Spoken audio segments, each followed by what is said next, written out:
Assalamualaikum warahmatullahi wabarakatuh. Nama saya Maesa Febri Aditya dengan NIM 21103010007. Eh,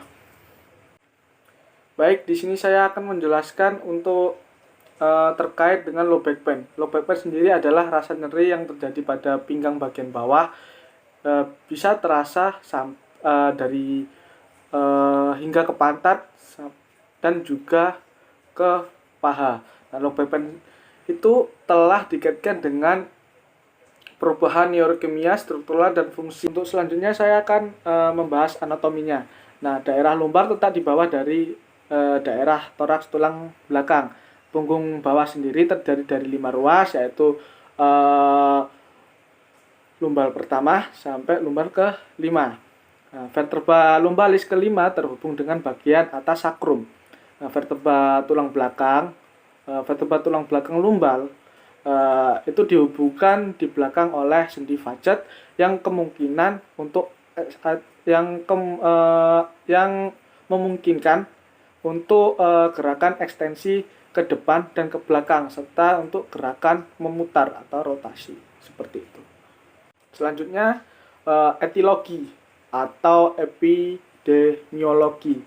5% sampai 10% dari semua pasien yang mengalami nyeri punggung bagian bawah atau LBP akan mengalami CLBP. Angka prevalensinya CLBP itu lebih rendah daripada individu yang berusia 20 sampai 30 tahun. Nah, meningkatnya dari 3 dekade dan mencapai prevalensi tertinggi antara umur 50 sampai 60 tahun. Nah, prevalensi CLBP lebih tinggi pada wanita. Kenapa? Karena orang pada status ekonomi rendah, orang pendidikan rendah, dan perokok, ada indikasi bahwa prevalensi itu akan meningkat 2 kali lipat pada waktu ke waktu.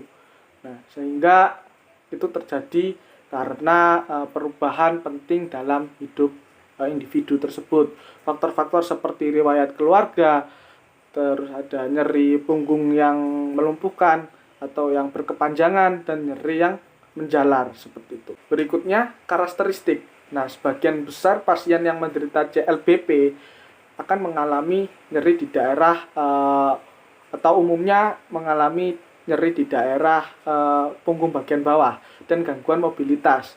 Nah, nyeri juga dapat menyebar di ekstremitas bawah yang saya sebutkan tadi seperti menjalar terasa sampai ke paha.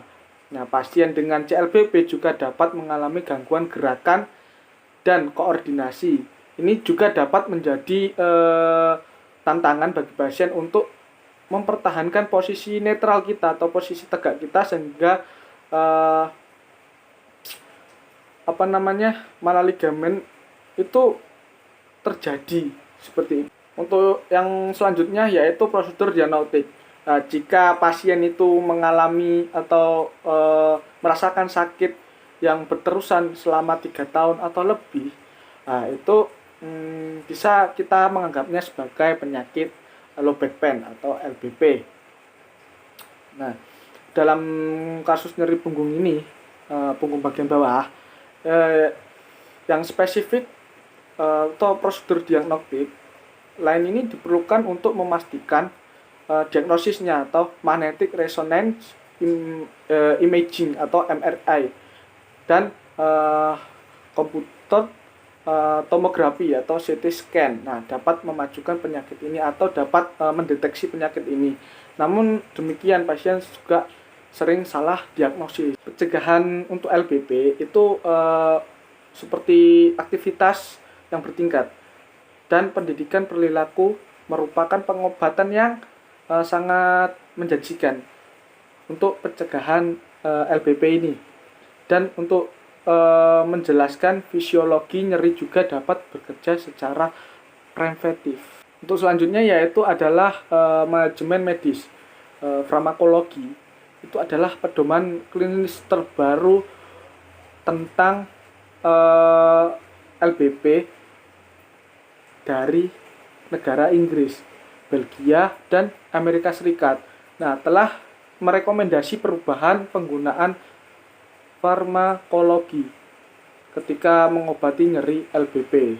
Nah, jika intervensi non farmakologis tidak berhasil, pengobatannya itu hanya boleh diresepkan pada dosis terendah untuk waktu yang sesingkatnya atau sesingkat mungkin, seperti itu.